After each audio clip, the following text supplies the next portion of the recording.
Muy buenas noches, estimados doctores. La Dirección Académica del Instituto Latinoamericano en Derecho y Sociedad, INDADES, y la Facultad de Derecho y Ciencias Políticas de la Universidad de Huánuco les da la bienvenida al Diplomado de Especialización en Derecho de Familia. En esta oportunidad contaremos con la participación del doctor Fernando Delgado Albizuy, quien tiene estudios de maestría en Estado de Derecho y Democracia por la Universidad Alcalá Henares, España, con estudios de maestría en Derecho Constitucional por la Universidad Nacional Mayor de San Marcos, docente de la Academia de la Magistratura.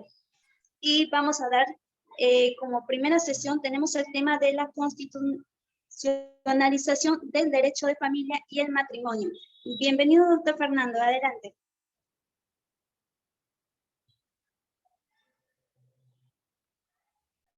Perfecto, muchas gracias. Muchas gracias, Paola, por tu intermedio. Saludar a los amigos que nos acompañan el día de hoy en esta primera sesión organizada en este diplomado por la institución INLADES, a la cual agradezco, en especial al doctor Henry Ventura Quesada por la gentil convocatoria. Y efectivamente, el tema previsto el día de hoy es la constitucionalización del derecho de familia.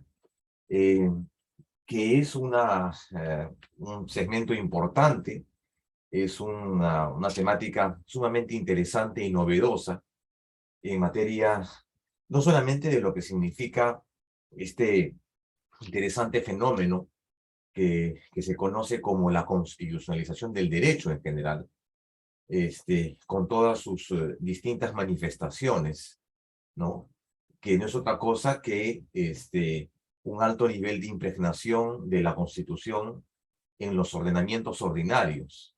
Es decir, como se plantea a veces, alto nivel de contaminación de las normas, de los postulados, de las directrices constitucionales en los distintos ordenamientos. Y esto en el Perú ya es una realidad, yo diría que es un fenómeno, un proceso irreversible, permanente e integral, que ha venido influenciando positivamente, creo, en todo ordenamiento. Casi todo el ordenamiento jurídico está fuertemente influenciado por la concepción de la Constitución, por los valores y principalmente por los principios que de la Constitución, digamos, se derivan.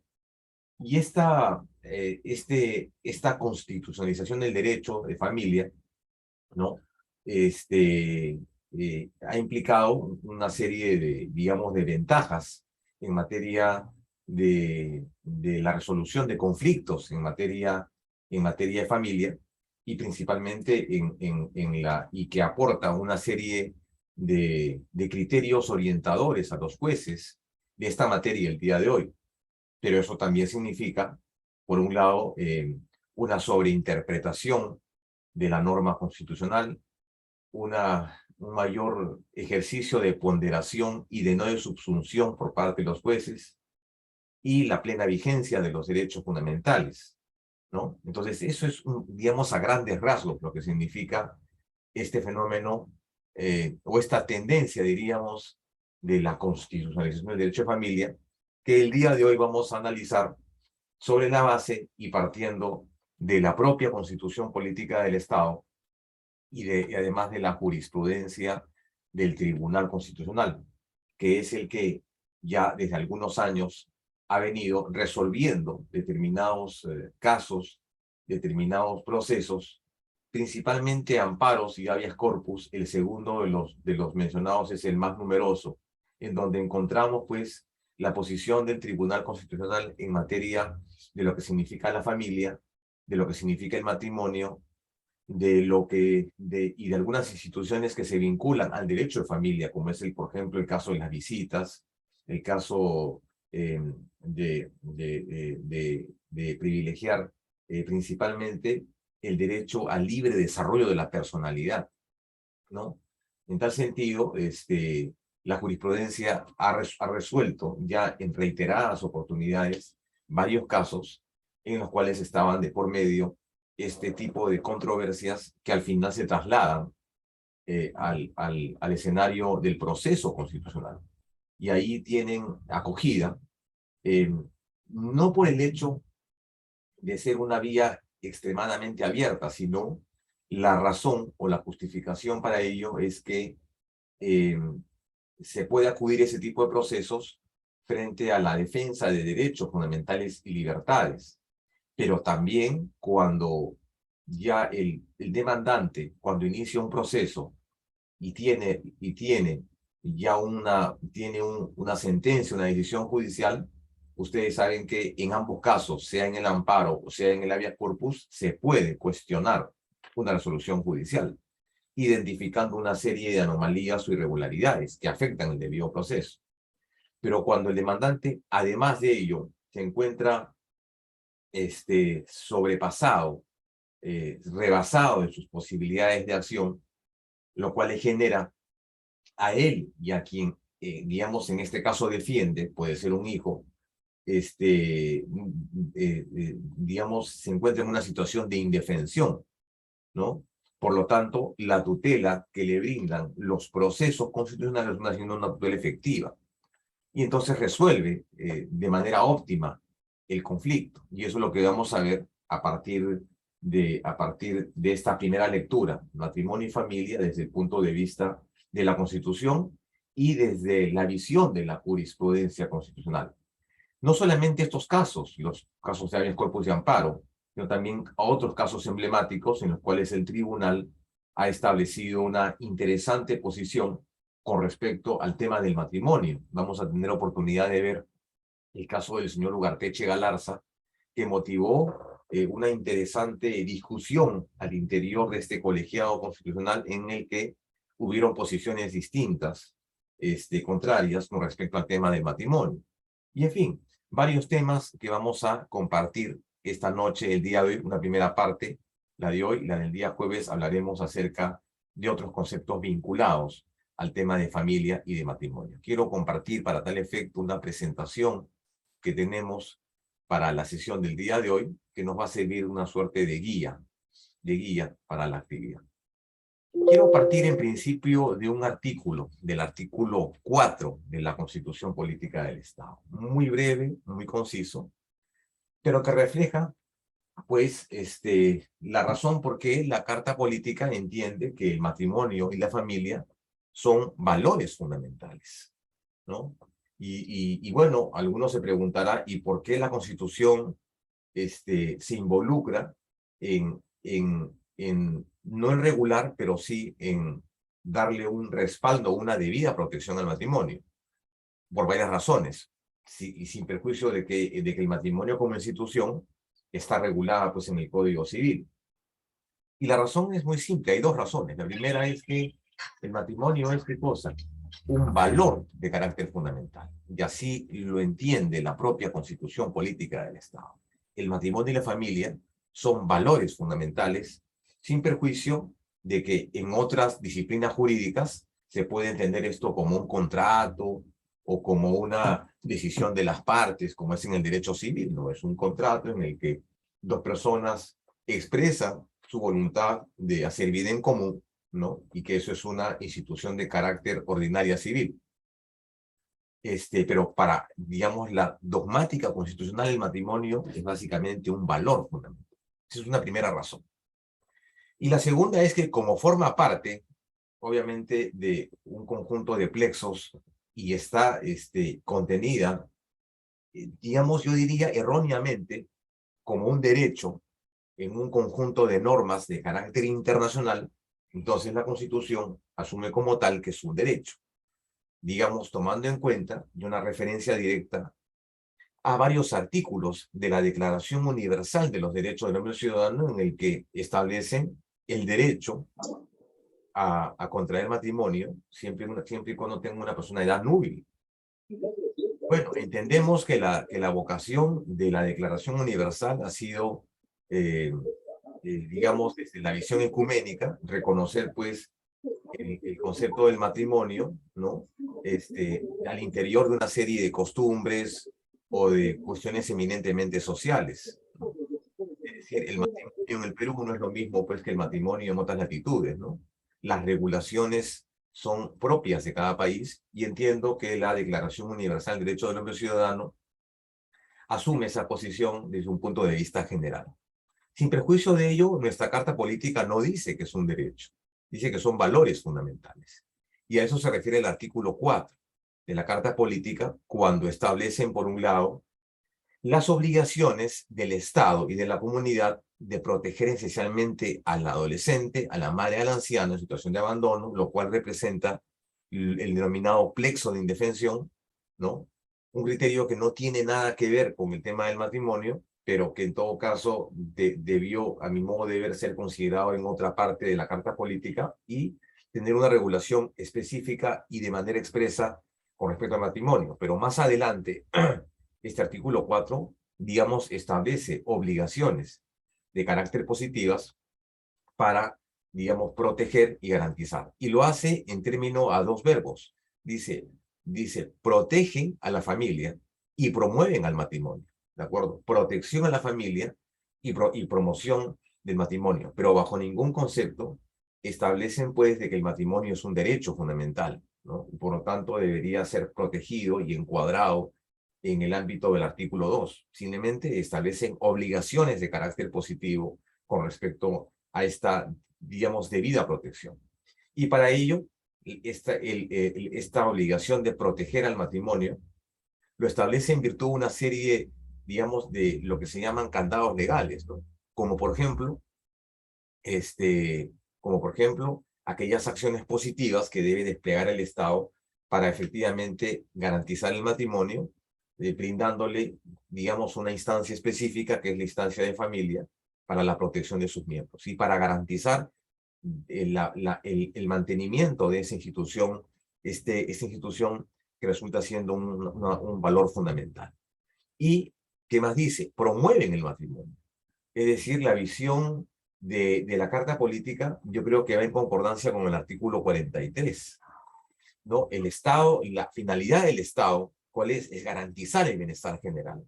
Y entonces asume que en la medida en que esta visión matrimonial, ¿no? Este compromiso, esta unión entre dos personas de distinto sexo, deciden pues hacer vida en común y con ello, digamos, procrear familia, es una suerte de consolidación de una sociedad cada vez, digamos, en una situación de bienestar, ¿no? Entonces ese es el otro punto. El bienestar general, ¿no? También implica familias sanas y personas con vínculos solidarios, ¿no? Entonces, por un lado, digamos, el Estado promueve el matrimonio, pero no solamente el matrimonio como institución, digamos, oficial, sino también otro tipo de figuras, como por ejemplo son las uniones de hecho, o las uniones llamadas irregulares. Entonces, ahí tenemos, yo creo que dos verbos importantes: protegen a la familia y promueven el matrimonio. Y con respecto a la parte final, a la parte siguiente, dice, reconocen en estos últimos un instituto natural y fundamental de la sociedad. O sea, le adjudica un valor, digamos, de primer orden, ¿no? En el sentido de la consolidación de la sociedad y este bienestar general.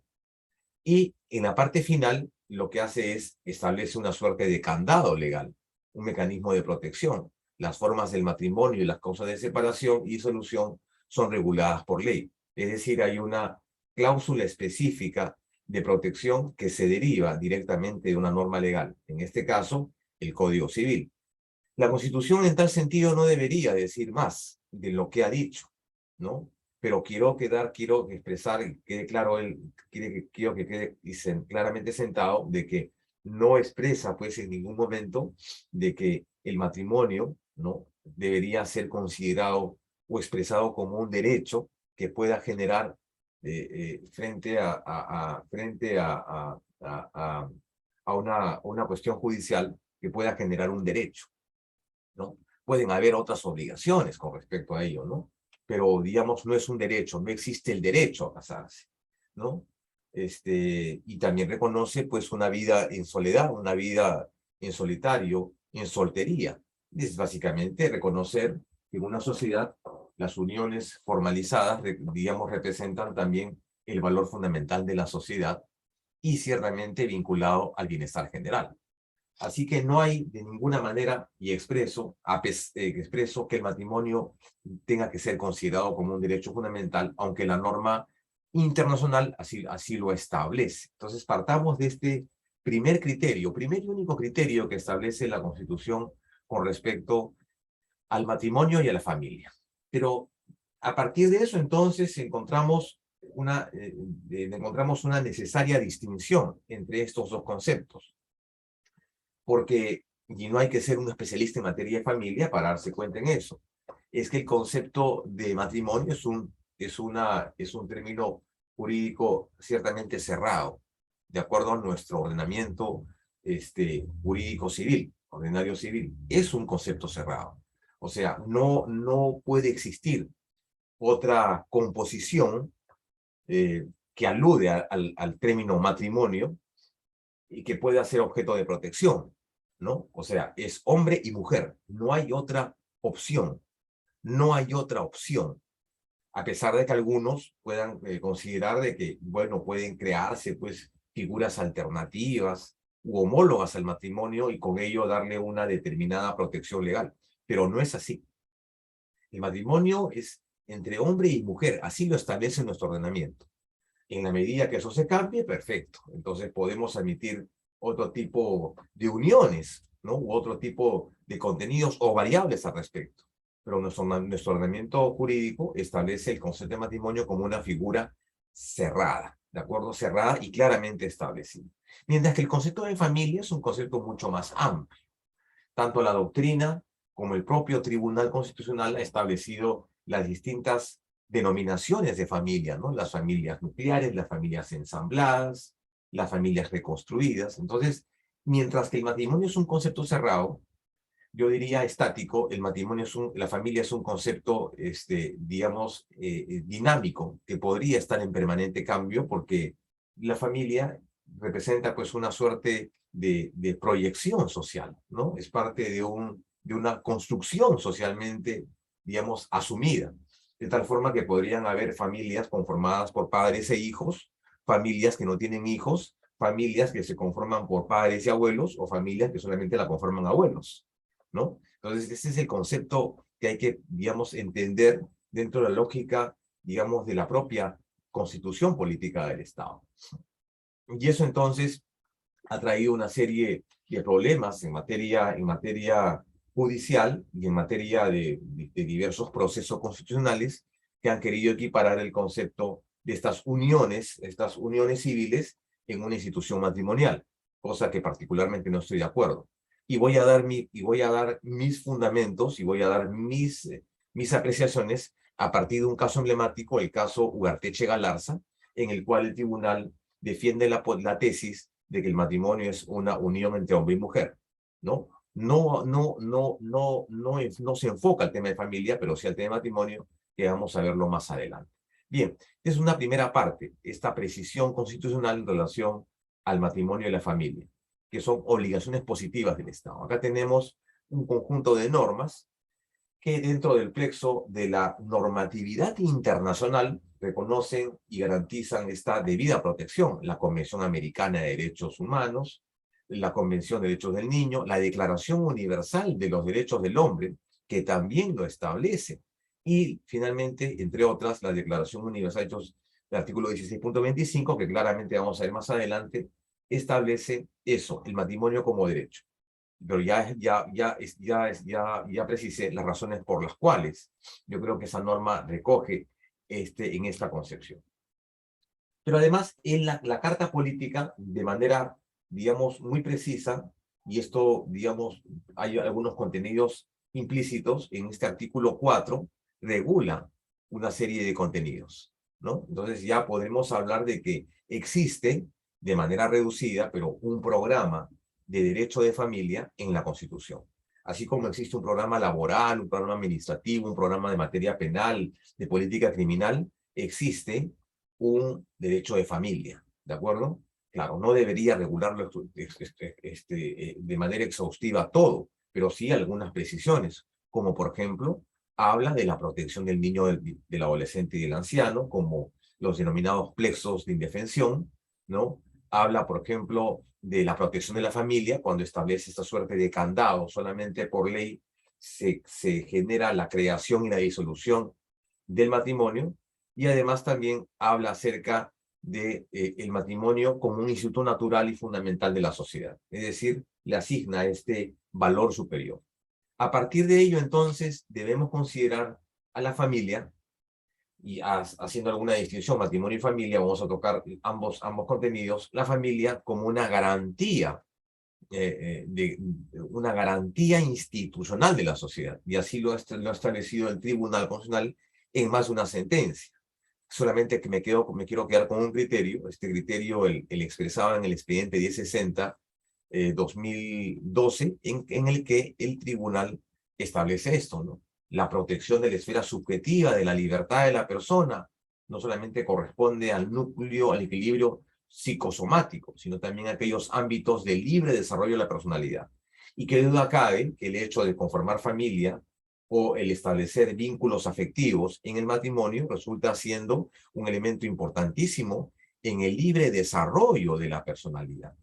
Entonces estamos frente a un contenido constitucionalmente protegido por la Constitución y por ende puede ser objeto de una suerte de justiciabilidad vía determinados procesos ordinarios y en la actualidad procesos constitucionales. Pero también el tribunal considera que el concepto de la familia, digamos, es como una suerte de garantía institucional de la sociedad a tenor del artículo 4 de la Carta Política. Entonces, hay ya diversas precisiones con respecto a lo que el tribunal entiende como concepto de familia y como concepto de matrimonio. Pero ahondando en la tesis que yo siempre sostengo, que el matrimonio no es únicamente pues un contrato, no es una expresión de voluntades, no es una decisión, sino a mi modo de ver es un valor fundamental de la sociedad y que implica esta libertad de la persona humana en el ámbito de una decisión de formar familia, ¿de acuerdo? Pero como consecuencia una unión matrimonial. Bien, entonces ese es un criterio el cual a mí me parece sumamente interesante que está acá. Y el segundo, el principio constitucional de reserva legal y de regulación y de disolución. Una reserva legal, es decir, la propia Constitución no establece, pues, cuáles son las causales para dejar sin efecto un matrimonio, cuáles son los procedimientos, el mutuo disenso, el divorcio por causal, el de pregunta resolusa, no debería hacerlo. Yo creo que lo que hace la Constitución es derivar a una norma de carácter ordinario esta medida, efectivamente, para poner fin a una relación matrimonial o en todo caso para establecer las condiciones de su creación. Por eso, esta reserva me parece importantísima, que es una norma de reserva, es una norma que tiene un carácter específico. ¿Cómo se llama? Norma de reserva de ley o norma de reserva legal. Una previsión importante que ha servido de mucho para garantizar la protección de vida del instituto matrimonial y no que no se vea perjudicado por algunas tendencias que quieren más bien reconocer esta visión de un matrimonio igualitario, ¿no? Que ya en algún momento, como ustedes saben, hubo una propuesta legislativa que fue archivada, fue rechazada de manera mayoritaria para consolidar esta llamada unión civil. Yo particularmente no estoy de acuerdo con ese contenido. Y tenemos otro criterio en la misma sentencia que habla de este instituto natural y fundamental de la sociedad. Y con ello el Estado se obliga a prestarle la debida protección y el marco legal correspondiente. ¿De acuerdo? Debo recordar además que el artículo 16, ya que hace referencia a esta sentencia, 16 de la Declaración Universal de los Derechos del Hombre y del Ciudadano, plantean eso. Dice, claro, los hombres y las mujeres, dice, en edad núbil, ¿qué significa edad núbil? Una edad de pleno ejercicio, tienen el derecho sin restricción de raza, nacionalidad o religión, es decir, asumo que ese es un criterio enunciativo y no taxativo, o sea, sin ninguna restricción ni limitación, a casarse y a fundar familia. ¿De acuerdo? Entonces, y esto requiere por parte del Estado una debida protección del Estado y la sociedad y de la comunidad en su conjunto. Pero particularmente, bueno, más allá de que esté debidamente positivizado este concepto, particularmente creo que no existe pues un derecho a casarse. La Corte Interamericana, en reiterada jurisprudencia, y así lo ha hecho, y así lo ha dado, lo ha hecho saber en una sentencia, si mal no recuerdo, Atala Rifo versus Chile, ya había establecido el concepto de familia y de matrimonio. ¿Y qué es lo que dice la Convención Americana a partir de una serie de decisiones, ¿no? Y manifiesta que la familia es el elemento natural y fundamental de la sociedad, ¿no? Y establece obligaciones positivas por parte del Estado de la sociedad. Pero también tiene la oportunidad de definirlo.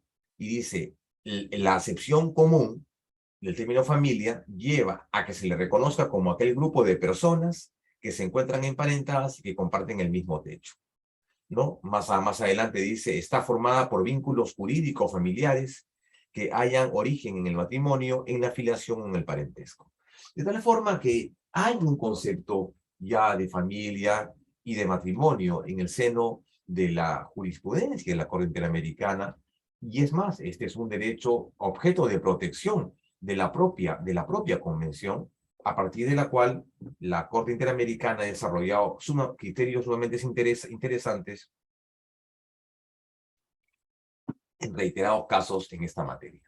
Bien, acá tenemos otro criterio más. Acá tenemos el artículo en cuestión y además tenemos otro artículo complementario que es el artículo 23.2 del Pacto Internacional de Derechos Civiles, el PIDES, que habla acerca del derecho a formar familia. Dice, se reconoce el derecho del hombre y de la mujer a contraer matrimonio y fundar familia. ¿De acuerdo? Entonces, son dos normas, la Declaración Universal de los Derechos del Hombre Ciudadano y además también el PIDES, que, digamos, coadyuvan con esta posición, que particularmente, repito, no necesariamente deberían ser, digamos, de carácter vinculante en el caso peruano. A pesar de que la norma lo diga, nuestra Constitución no reconoce a la familia, al matrimonio como un derecho. Claro, podría digamos, precisarse, sí, pues, tienen contenidos, el libre desarrollo de la personalidad, tiene un contenido implícito, claro, pero no es un derecho claramente reconocido. Y de ahí tenemos esto que también me parece fundamental, digamos, comprenderlo, que es esta, ¿no? La existencia de estas amenazas o de estas restricciones en el ámbito familiar, que en algún momento también han sido establecidas vía jurisprudencia del Tribunal Constitucional, porque a partir de reconocer el derecho al libre desarrollo de la personalidad, el tribunal encuentra una especial vinculación con otros contenidos, ¿no? Con otros contenidos. Y a partir de eso, el tribunal, digamos, lo que ha hecho en su importante y abundante jurisprudencia ha sido crear derechos a partir de digamos,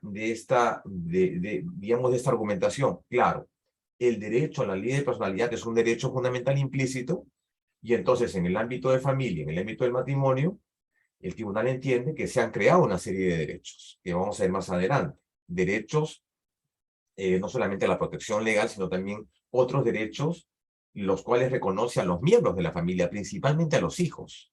¿De acuerdo? Hay una serie de derechos ahí, entonces que vamos a tener oportunidad de comentar y de conocer, sin perjuicio de que, claro, podamos saber también alguna casuística. Pero esto es un tema interesante. El hecho de que existan amenazas, limitaciones o restricciones al derecho de familia y cómo esta se ve amenazada, a veces por afectación del Estado o a veces por, digamos, por los mismos procesos judiciales que no le han brindado al justiciable esta debida protección. Es un tema que también podría estar en debate. Acá, muy brevemente, solamente para situar, y que esto no obsta de lo que vamos a ver en materia de jurisprudencia, pero sí la familia y el matrimonio desde un punto de vista doctrinal, ¿no? Yo diría acá, número uno, las normas de derecho de familia son normas de carácter público, son normas de orden público.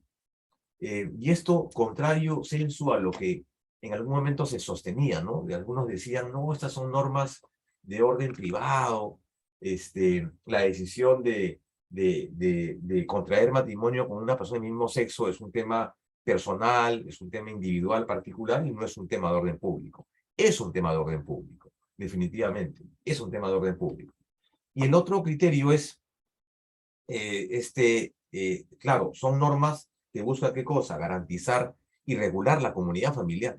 Por lo tanto, esa es una característica importante de la concepción del derecho de familia de manera genérica.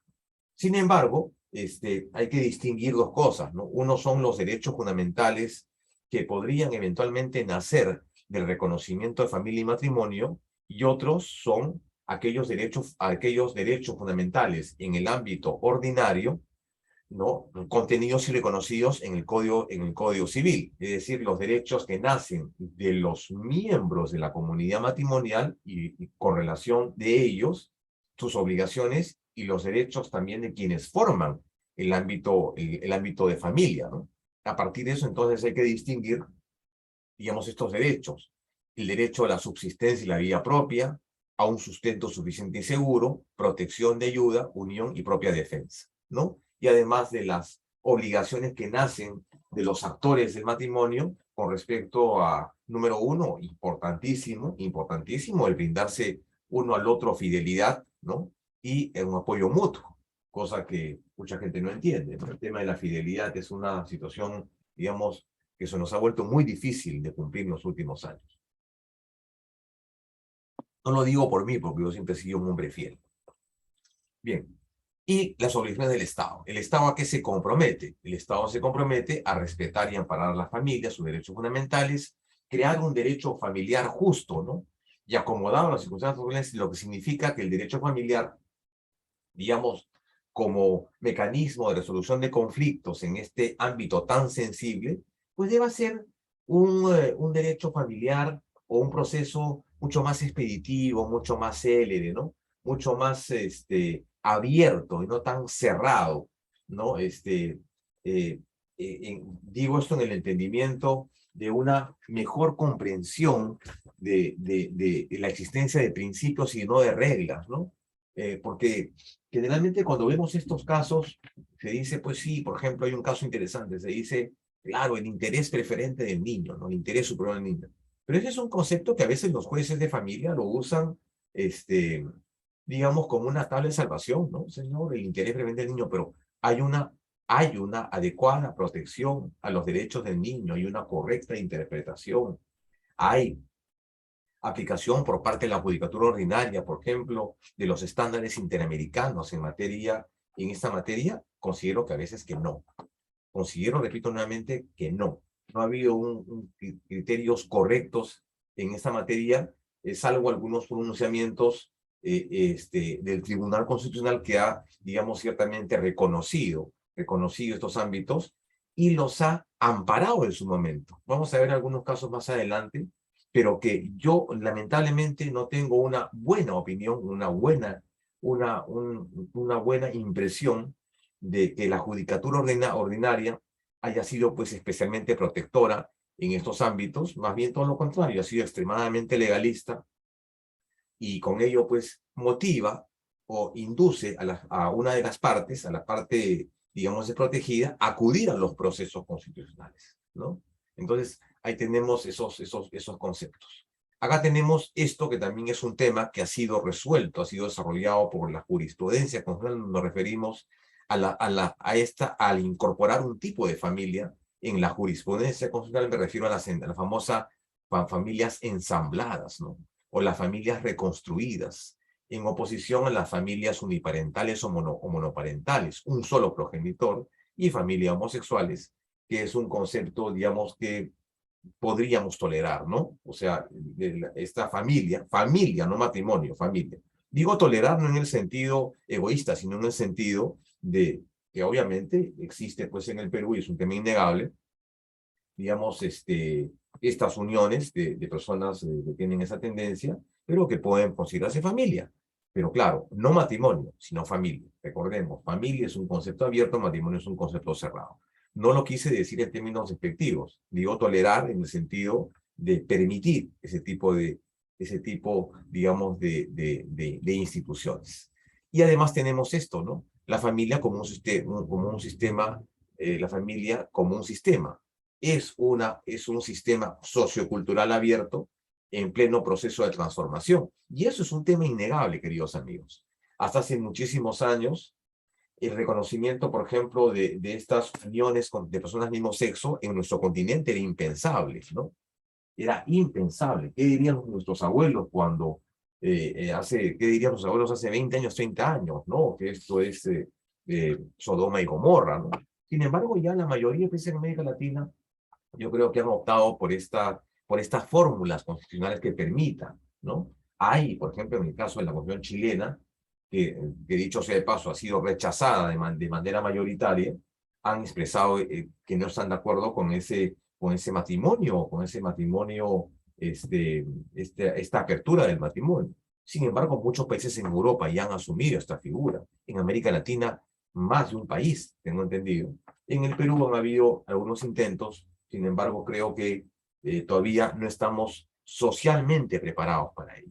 Esa es una opinión eminentemente personal, ¿no? Yo no tengo nada en contra de estas situaciones, pero más bien considero que todo en el derecho y en la vida debe responder a un orden, me parece. Salvo, mejor parecer, en todo caso, es una opinión de carácter personal.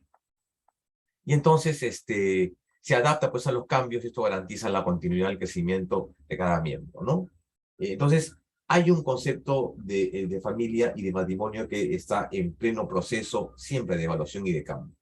Bueno, desde las familias, pues, desde el concepto de paterfamilias, los matriarcados, hasta el día de hoy que tenemos inclusive estas familias llamadas familias ensambladas, ¿no? Como lo dijo en su momento el Tribunal Constitucional.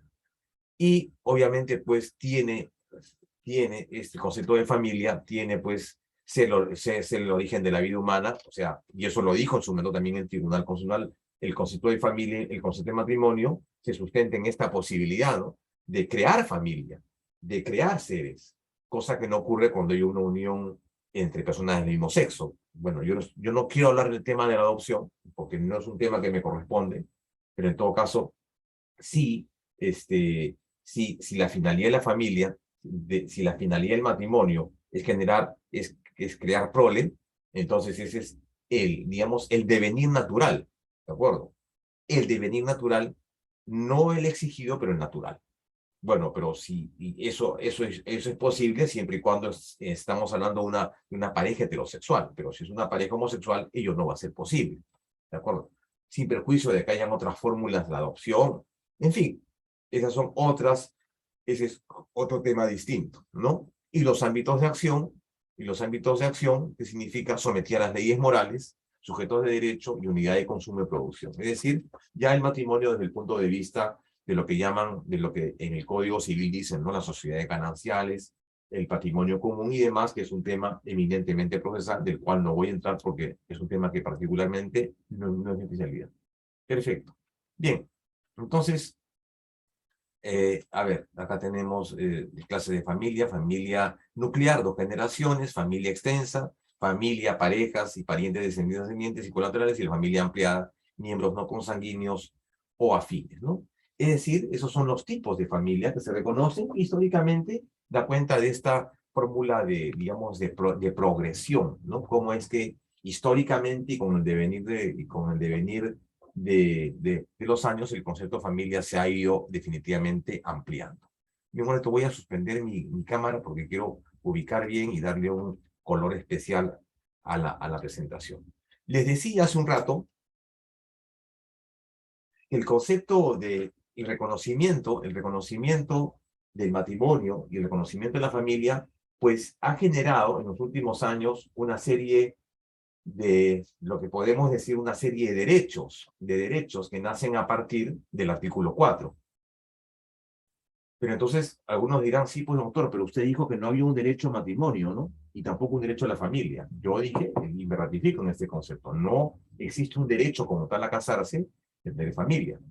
Sin embargo, bajo la premisa de este derecho al libre desarrollo de la personalidad, yo creo que el Tribunal Constitucional ha considerado determinados derechos que pueden ser, sí, objeto de creación.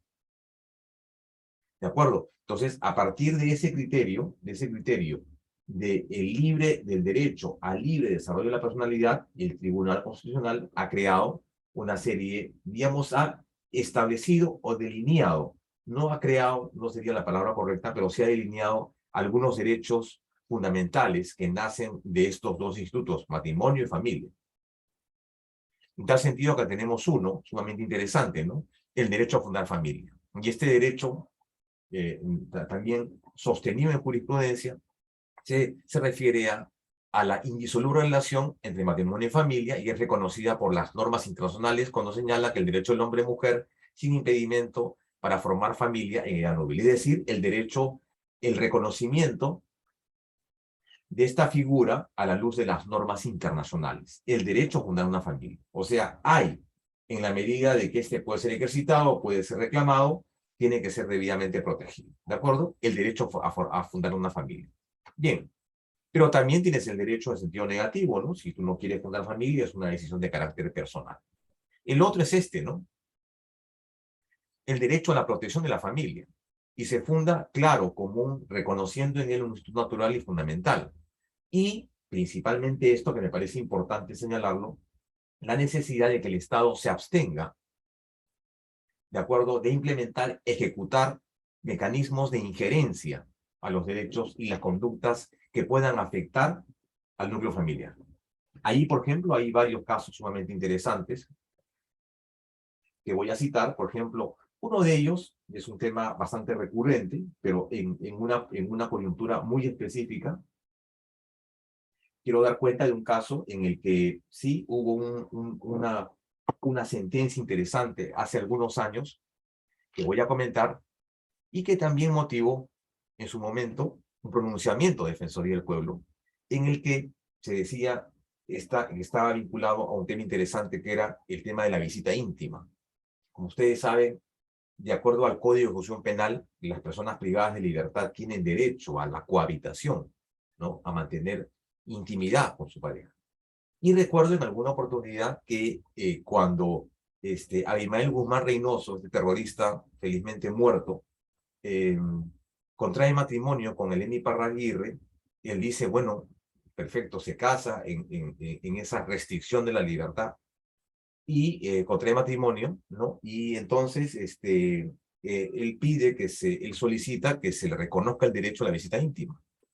Pero el INPE le niega ese derecho aduciendo de que habían temas que tenían que ver con seguridad, por el régimen de seguridad en el que estaba en ese momento inmerso el señor Abimael Guzmán Reynoso y Eleni Parraguirre.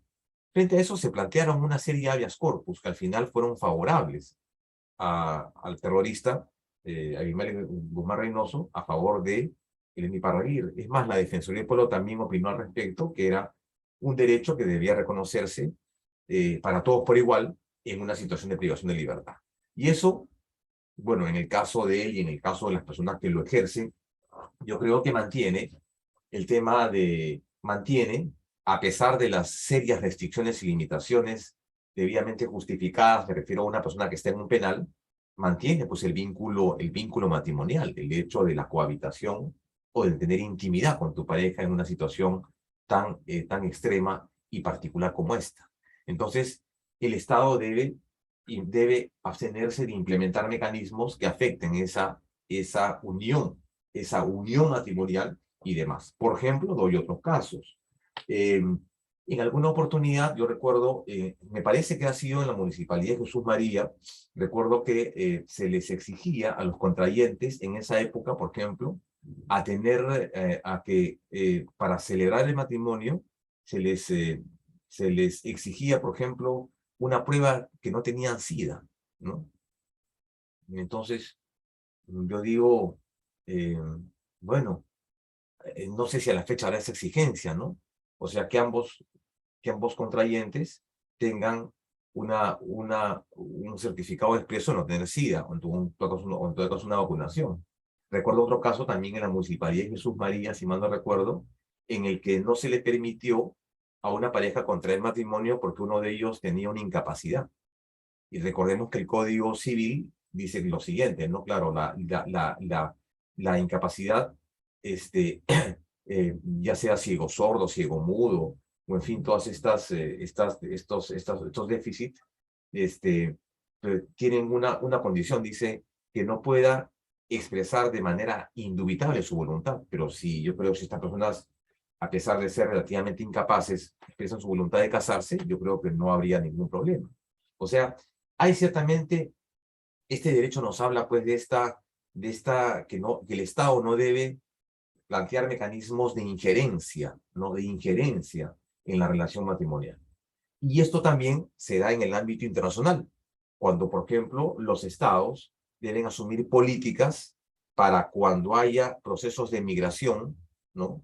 O de traslado masivo de personas, también hay un traslado masivo de familias que garanticen el establecimiento y el mantenimiento del vínculo familiar.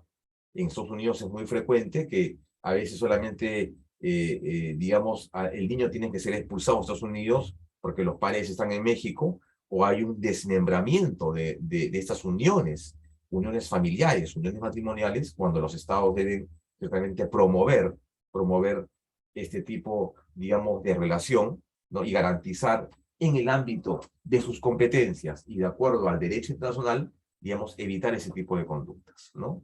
Y hay un caso interesante, el caso Omen Rudy, un caso interesantísimo que trata sobre eso. Es decir, garantizar que los estados implementen políticas para garantizar un traslado que respete, en procesos de migración, que respete el núcleo familiar, ¿no? Ese es otro derecho fundamental. Este es otro, ¿no?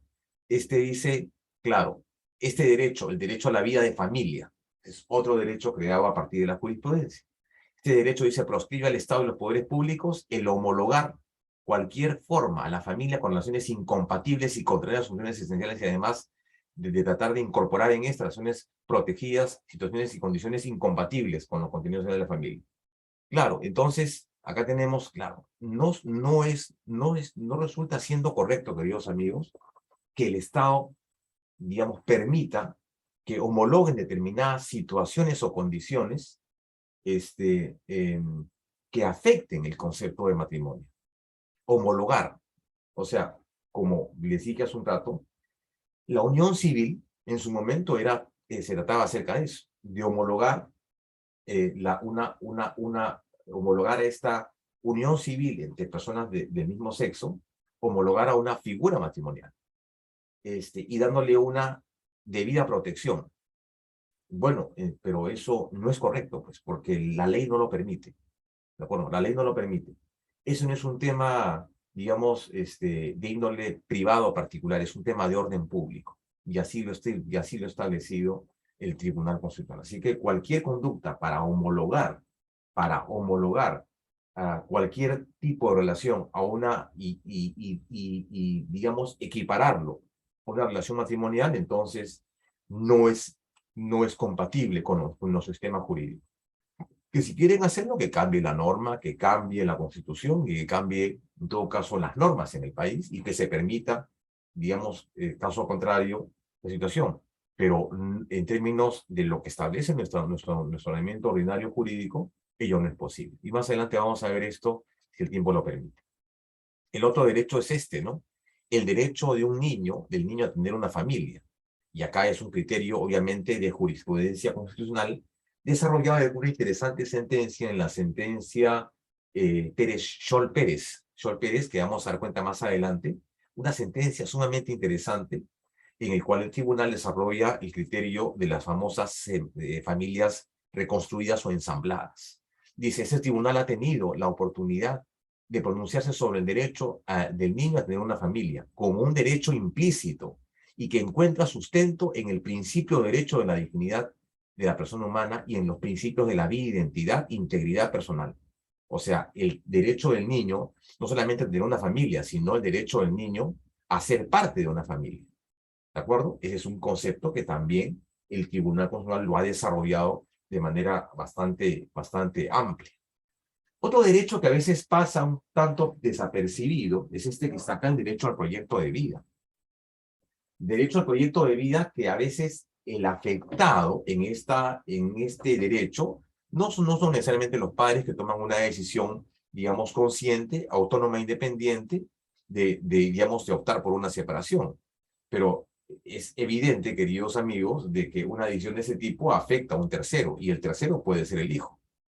¿De acuerdo? El hijo que considera que sus padres no deberían estar separados, pero obviamente hay un elemento importante que tiene que ver con el proyecto de vida. ¿De acuerdo? O sea, ¿cómo es que, digamos, se puede merituar, cómo es que se puede evaluar ese daño al proyecto de vida, ya no de los padres, repito nuevamente, que asumen de manera adulta una decisión de separarse o de divorciarse, pero que en el medio está, digamos, el niño que ve, digamos, seriamente afectado su proyecto de vida, cómo se cuantifica. El proyecto de vida es un concepto, ya lo había dicho el maestro Fernández Cesareo, en el Perú, es uno de los más importantes incluso en la materia, pero que también ha sido objeto de desarrollo por parte de la jurisprudencia de la Corte Interamericana en San José, Costa Rica. Es decir, cómo es que cuantificamos este derecho al derecho al proyecto de vida y el daño que se produce. Bueno, debe ser un estimado, debe ser una proyección de lo que el niño ha podido lograr o formar durante el tiempo. Es, hasta donde yo sé, es un criterio que judicialmente no se ha establecido, pero debe tomarse en cuenta, porque él es es el principal afectado en estos casos, ¿no? El tema de un niño en el concepto de reconocimiento de este derecho. Y acá tenemos el otro derecho que les dije hace un rato, ¿no? Que son varios derechos, varios contenidos que se derivan del libre desarrollo de la personalidad, que es este, ¿no? El derecho del niño a tener una familia. Principio de derecho vinculado a la dignidad humana, a la integridad personal y al libre desarrollo de la personalidad, principalmente. Digo eso, principalmente el libre desarrollo de la personalidad. Bien, en tal sentido, quiero entonces simplemente acá como un dato jurisprudencial, hacer referencia a una sentencia que considero sumamente importante y relevante, la cual nos va a permitir entender un poco cuál ha sido un criterio sumamente interesante desarrollado por el Tribunal Constitucional en materia de familia. Y me refiero al caso Scholl Pérez. El señor Scholl Pérez es un caso sumamente interesante y emblemático en la jurisprudencia. El señor Scholl Pérez era un miembro de la Marina de Guerra del Perú que en su condición de miembro activo, tenía pues la membresía del llamado Centro Naval, que es una institución de carácter recreativo. Él estaba casado y tenía una hija, fruto del matrimonio. Y él frecuentaba y asistía, digamos, frecuentemente al Centro Naval del Perú. Y en una oportunidad, eh, él asiste al Centro Naval, pero solicitando algo que, digamos, parece legítimo. Él con su esposa tenía un hijo, una hija, perdón. Pero su esposa, que tenía una hija de otro matrimonio, ¿de acuerdo? O sea, la esposa tenía una hija de otro matrimonio. Entonces, el hecho es que cuando el señor Sol Pérez solicita que la hija de su esposa también tuviera acceso al Centro Naval, el Centro Naval le respondió que, bueno, por de pronto eso no era posible y que le daban un carnet de visitante, ¿no? Y que posteriormente iban a regularizar esta situación para que ella entre ya no como invitada, sino como hija. El hecho que pasó un tiempo y el Centro Naval se negó a entregar esta autorización. O sea, dijo que no porque solamente el beneficio del ingreso estaba dado para hijos matrimoniales y no para hijos espurios, pues, ¿no? Un concepto aparte sumamente despectivo, ¿no? Hijos espurios. Lo que motiva entonces que el señor Scholl Pérez plantee una demanda de amparo contra el Centro Naval del Perú, pidiendo pues el reconocimiento de su hija, ¿no? De la hija de su esposa, y que no había pues limitación alguna, que si la ley no hacía limitaciones, porque el Centro Naval tenía que hacerlo. Una medida, a mi modo de ver, totalmente irrazonable y sin justificación alguna, ¿no? O sea, el Centro Naval como institución no podría pues decir, mire, es una hija es una hija matrimonial y entonces entrar a calificar si tiene derecho o no tiene derecho. Es una hija matrimonial, entonces el tribunal desarrolla la figura de la llamada familia ensamblada o familia reconstruida. Un concepto que ha incidido poderosamente ahora en la legislación de familia. El hecho de este caso resulta siendo, importantísimo en la creación de nuevas figuras y además aporta al diccionario, a la terminología en materia de familia, este contenido. Las familias ensambladas, ¿no? Las familias reconstruidas. Es decir, cuando dos personas se unen, pueden tener, por circunstancias del caso, cada uno sus hijos, y entonces ambos ya constituyen un núcleo familiar. Y eso, no tiene que ser objeto de injerencia por parte o de limitación por parte de una entidad como el Centro Naval, que, de manera arbitraria dijo, no, bueno, no es una hija nacida en matrimonio, por lo tanto no le damos la autorización para que pase. Al final, el Tribunal Constitucional, en una sentencia sobre la cual estoy totalmente de acuerdo, ¿no? Ordenó y dispuso que a la niña, a la hija de la esposa del señor Shor Pérez, se le entregase pues el carnet que pudiera y que permitiese el ingreso sin restricción alguna. Un caso sumamente interesante. Dicho esto, quiero entrar a otro terreno, un tema más de jurisprudencia, en el cual efectivamente siento una posición, parcial, una posición parcial. Quiero aclarar este concepto porque es una posición parcial. Digo esto porque el caso que vamos a ver a continuación motivó, dos tipos de posiciones contrarias al interior de la jurisprudencia del tribunal, del TC, cuando este caso llega a su jurisdicción. Me refiero al caso el caso del señor Óscar Ugarteche Galarza y la figura del matrimonio igualitario, ¿no? Caso que, como ustedes saben, fue resuelto en términos desestimatorios. El tribunal al final declaró improcedente la demanda porque, por una votación muy cerrada, pero al final hubieron argumentos de una parte y de otra, sumamente interesantes ambos. En tal sentido, este caso nos permite un poco ver la posición del Tribunal Constitucional en esta materia. Y quiero señalar algunos hechos relevantes del caso. Este caso se centra en el pedido del señor Ugarteche Galarza, ¿no? Para que se deje sin efecto o se declare la nulidad de una resolución registral de la RENIEC, ¿no? Del 2012 y de sus respectivas resoluciones confirmatorias de distintos momentos que denegaron la inscripción de su acta de matrimonio que contrajo en la Ciudad de México con un ciudadano mexicano, obviamente, del mismo sexo que el señor Ugarteche Galarza, o sea, un matrimonio entre dos hombres, ¿no? Entonces, el matrimonio se celebra en la Ciudad de México y entonces lo que pretende básicamente el señor Ugarteche Galarza es que la RENIEC inscriba el acta matrimonial y con ello le reconozca la identidad jurídica y las consecuencias de esa unión celebrada en la Ciudad, en la Ciudad de México. Y eso motiva el caso. Entonces ello nos lleva a una serie, de posiciones interesantes por parte del tribunal, repito, posiciones contrarias. Yo, por el tema de tiempo y básicamente por el tema de identificación, en el sentido de estar a favor con la decisión que mayoritariamente declaró improcedente la demanda, es lo que voy a asumir en esta sesión, sin prejuicio de que podamos en algún momento también debatir los argumentos a favor, que también son interesantes, ¿no? A favor. En este caso, yo quiero solamente señalar esto, ¿no? Claro, la RENIEC resuelve el caso o deniega esta inscripción del acta por una sencilla razón. Claramente sobre un tema de orden legal. ¿Qué es lo que dice? Básicamente, esto que está acá, y lo he puesto, está contenido acá, lo siguiente, ¿no?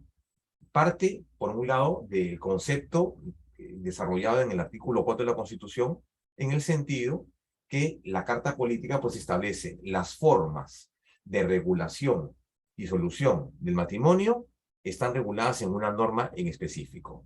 Lo que les diga hace un rato, las normas de reserva de ley. La norma de reserva de ley está contenida básicamente en el Código Civil, ¿no? En el Código Civil. ¿Y qué es lo que dice el Código Civil al respecto? Claro, dice lo siguiente, los elementos estructurales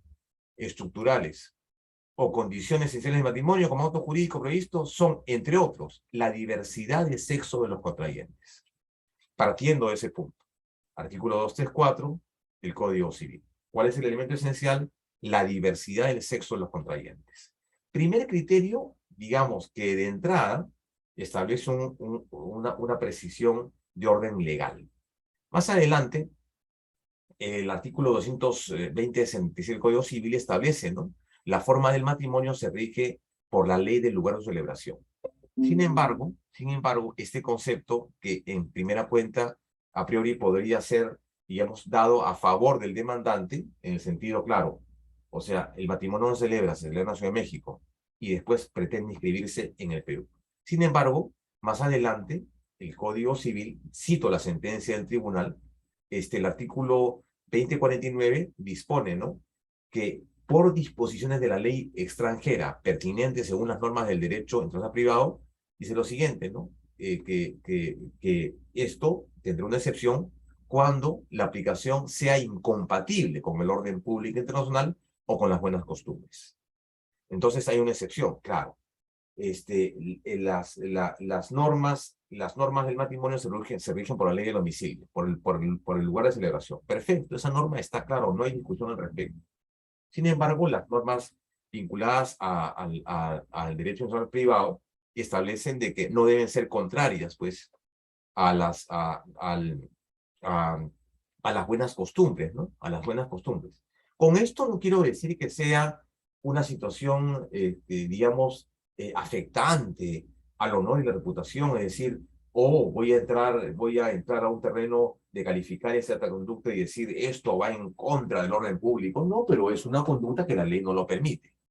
¿De acuerdo? O sea, no, el Código Civil no da el respaldo para la figura de este caso, ¿no? Entonces, no quiero entrar en el ámbito que, digamos, vaya en contra de las buenas costumbres del orden público, pero sí precisar que a criterio del tribunal ese es un tema de orden público y no es un tema de índole privado, cosa que en su momento manifestó el señor Ugarteche.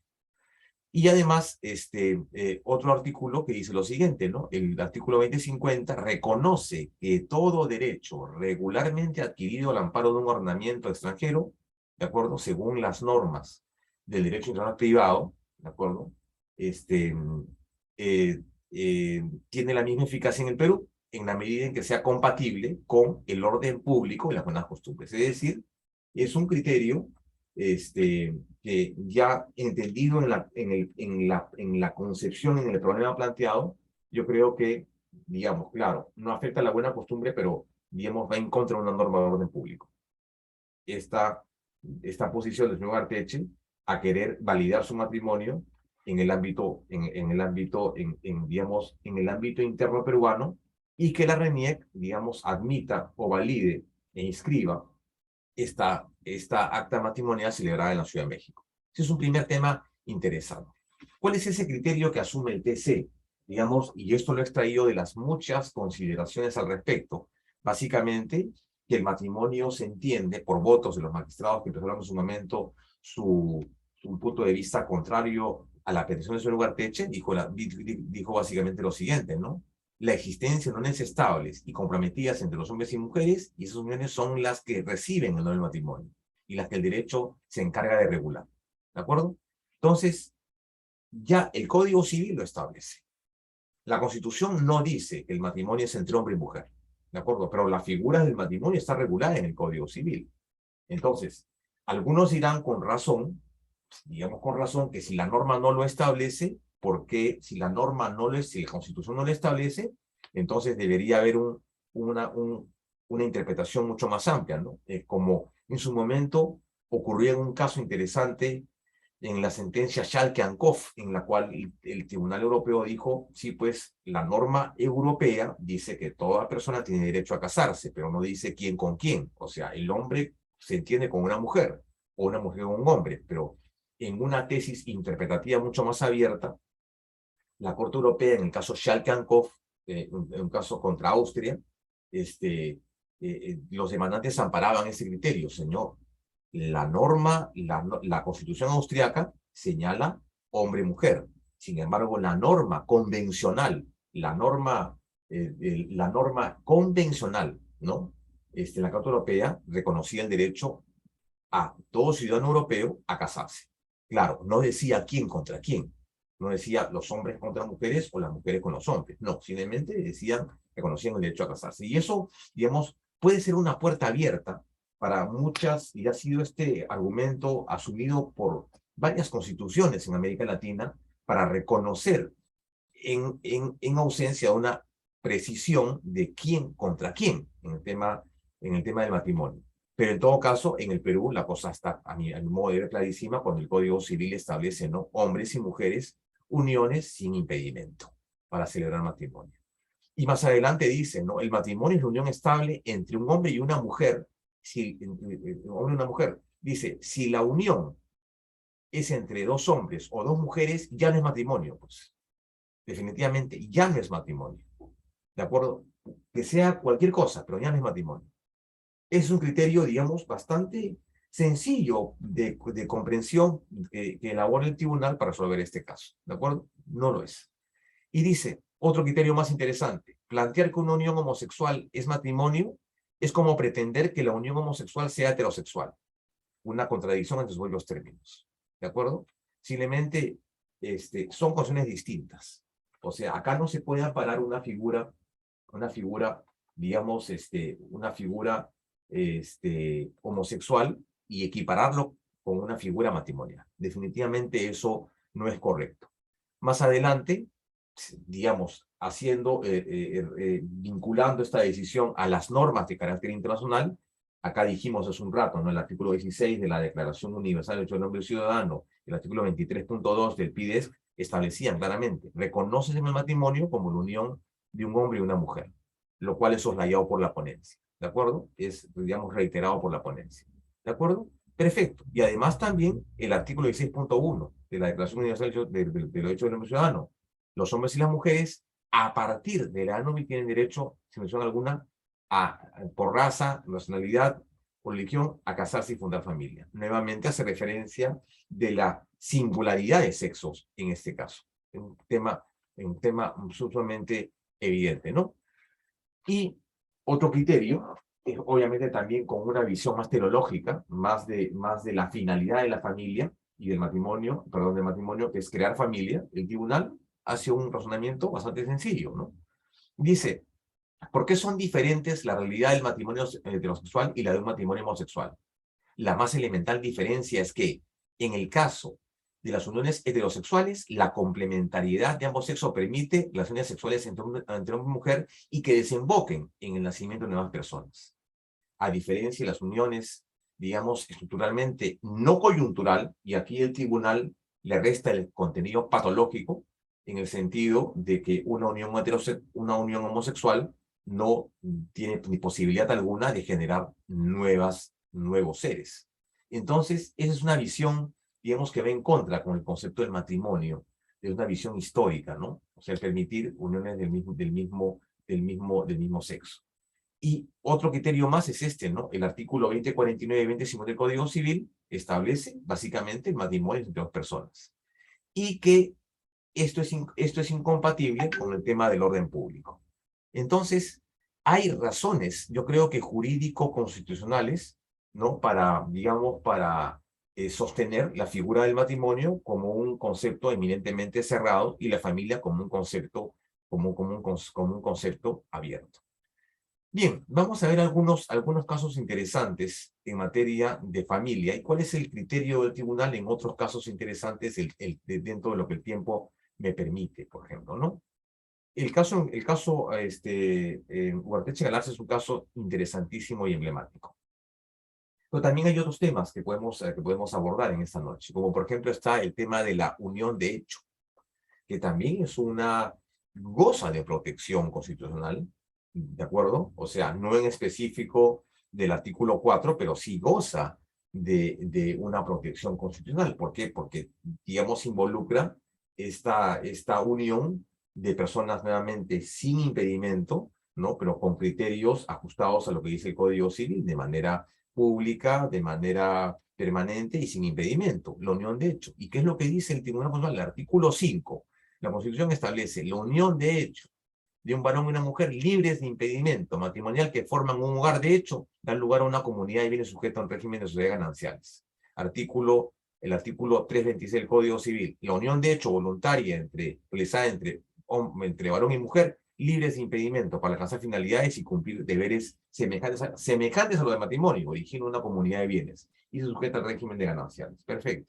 O sea, a lo que quiero decir es que efectivamente la Constitución también ampara este tipo de situaciones que no son, o sea, que no busca, considero, homologar la figura de las uniones de hecho a la figura matrimonial, porque si no, no existiría. O sea, si yo digo la unión de hecho es homóloga al matrimonio, entonces yo diría, entonces, ¿para qué existe jurídicamente la unión de hecho? Existiría el matrimonio y ahí diríamos, claro, es una unión libre entre personas sin impedimento, pero que simplemente decidieron no casarse.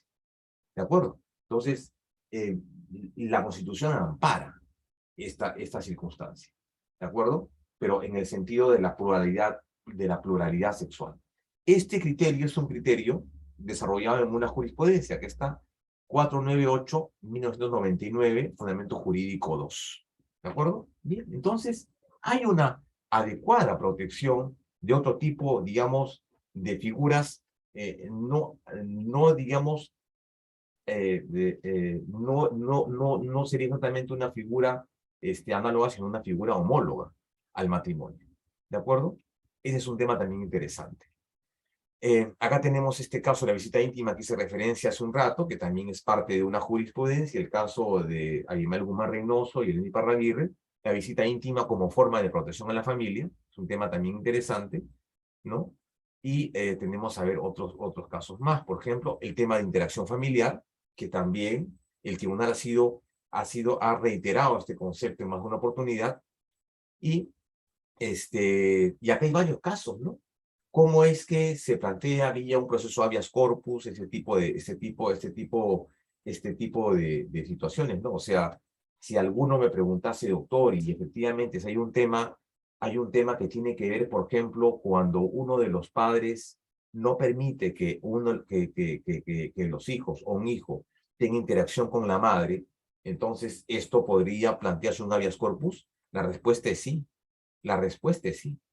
Y digo con sustento porque no solamente es un caso, hay muchísimos casos en jurisprudencia que han no solamente admitido la demanda, que también se han pronunciado a favor y estableciendo a favor del recurrente, ¿no? En el sentido de que puede garantizarse, vía un proceso habeas corpus, este tipo de pedidos. Es decir, por ejemplo, cuando, repito, la madre o el padre no permite a la madre tener interacción con el niño. O, por ejemplo, cuando ha habido una transacción judicial, o cuando ha habido un acuerdo judicial, o, por ejemplo, cuando hay una sentencia, digamos, se puede recurrir al habeas corpus para pedir efectivamente el cumplimiento de esto.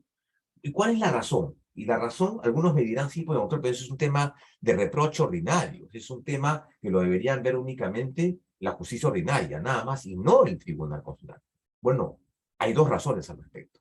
La primera de ellas es cuando una persona se ve desbordada en sus facultades de acción o limitada por el recurso al cual ha acudido, en este caso la vía ordinaria, entonces puede acudir a la vía constitucional, a la vía para pedir esto.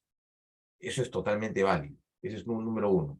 Y número dos es el hecho de que ahora el Código Procesal Constitucional ya permite de que los temas de violencia familiar también puedan ser invocados en una demanda de habeas corpus. Y, digamos, no es extraño que en este tipo de conflictos hay un tema de violencia familiar definitivamente. Acá tenemos, por ejemplo, por ejemplo, este caso, vean este caso, cito, expediente 1996-2010, Fundamento Jurídico número 2. La demanda de habeas corpus fue estimada en doble instancia judicial, considerándose que de la consideración in situ de la aludida vivienda se ha verificado que la favorece una persona con limitaciones físicas propia de su edad, quien en todo momento estuvo feliz con la visita del demandante, llegando a señalar que si su hijo desea visitarla, puede hacerlo. Por tanto, el trato paternal y afable entre el demandante y la favorecida quien no manifestó la negativa de que la visiten, incluso pregunté el motivo por el cual no visitaría a su hijo. O sea, lo que busca, básicamente, es la parte final. Argumentos por los cuales la emplazada debe permitir que la favorecida reciba la visita del actor, es decir, quien plantea la demanda a su hijo, en el indicado domicilio. O sea, un criterio como este ha sido un criterio reiterado en jurisprudencia en el sentido de garantizar el derecho, por ejemplo, de esto, ¿no? De la interacción, de la interacción de los hijos con los padres, uno de los padres o con los dos padres, o con los dos padres. En fin, ese es un criterio, digamos, interesante en materia de familia. Y acá tenemos otro caso, por ejemplo, este es otro caso, expresamente aquí está, acá tenemos otro caso, vean. Este es un caso también de jurisprudencia, cito la sentencia, por si hay alguna duda. 1996, vean, quien expresamente había prohibido que la visiten sus hijos, argumentos por los cuales la emplazada debe permitir que la favorecida reciba la visita del hijo, digamos del actor, en otras palabras, su hijo. Entonces, esto tiene que ver con qué? Con esto de lo que el tribunal ha señalado, ¿no? El libre desarrollo de la personalidad debe garantizar este establecimiento armónico, continuo, solidario de las relaciones familiares, ¿no? Que promuevan un vínculo afectivo, estrecho, consanguíneo, entre los miembros de la familia. Y es un contenido protegido, ¿no?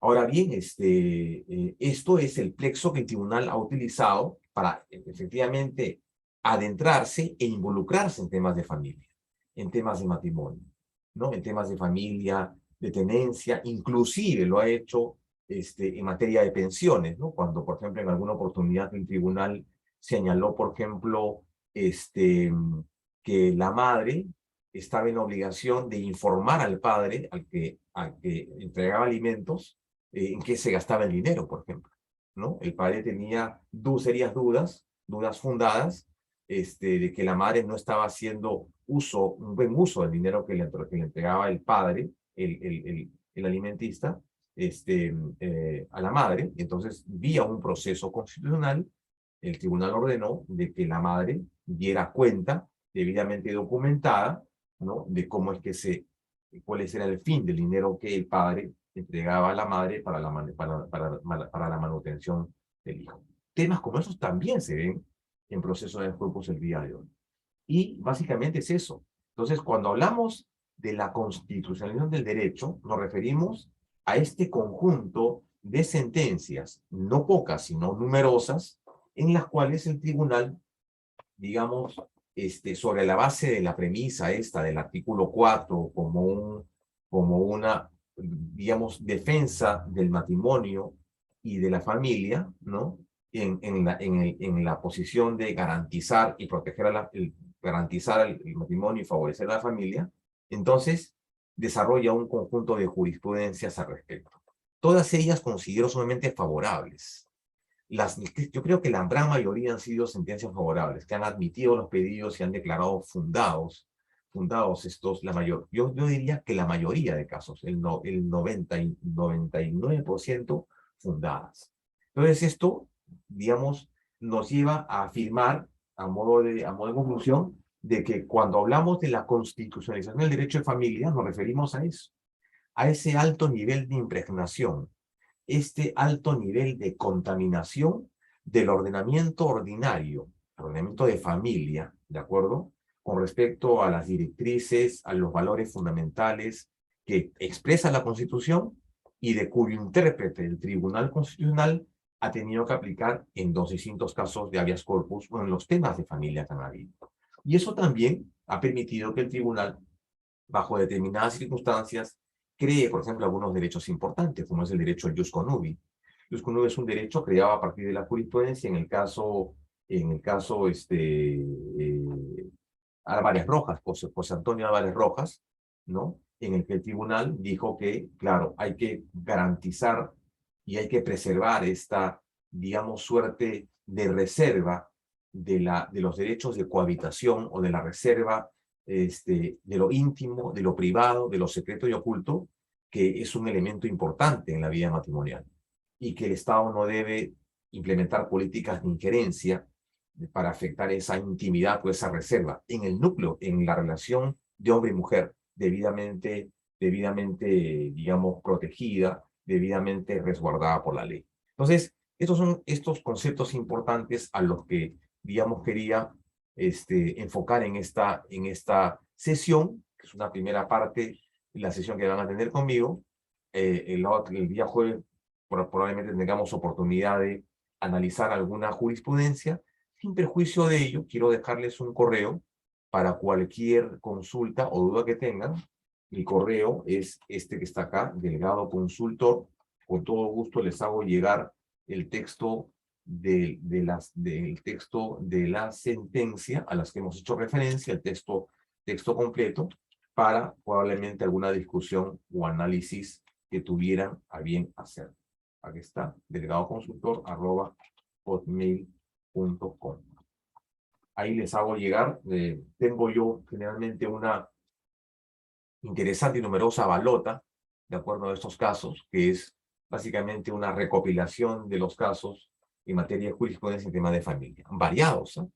Desde tenencia, desde patria potestad, temas de alimentos, hasta que tienen también, que involucran a medidas socioeducativas con respecto a los menores, en fin, una amplia gama de temas de familia en materia de la jurisprudencia con hoy, lo cual abre una, digamos, beta interesante de discusión, pero también de debate, ¿no? De debate, de discusión, de parte de análisis, ¿no? Es una de las áreas que yo diría ha recibido esta fuerte influencia de la jurisprudencia constitucional, obviamente para bien, ¿no? Para bien, para mejorar el derecho de las personas y garantizar la protección de la familia y del matrimonio como valores fundamentales.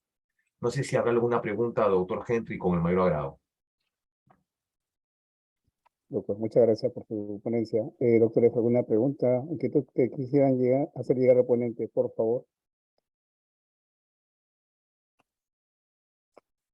Doctor Fernando, creo que su exposición ha sido clara, entonces, sin más, culminamos la sesión de hoy y nos vemos el próximo jueves. Listo. Si hay alguna pregunta, con todo gusto me la hacen llegar al correo interno o en todo caso me la trasladan o me escriben al correo electrónico para enviarles los textos de la sentencia que tenemos, que no le hemos podido ver el día de hoy, digamos, sin extenso por el tema de tiempo, básicamente, pero que sin perjuicio de ellos se las hago llegar con el mayor agrado. Doctor Henry, como siempre, un gusto saludarlo, agradecido siempre por la convocatoria y por el aprecio. Y bueno, nos vemos el día jueves, Dios mediante, en el horario de las 8 de la noche. Muchas gracias y buenas noches. Doctores. Buenas noches a todos.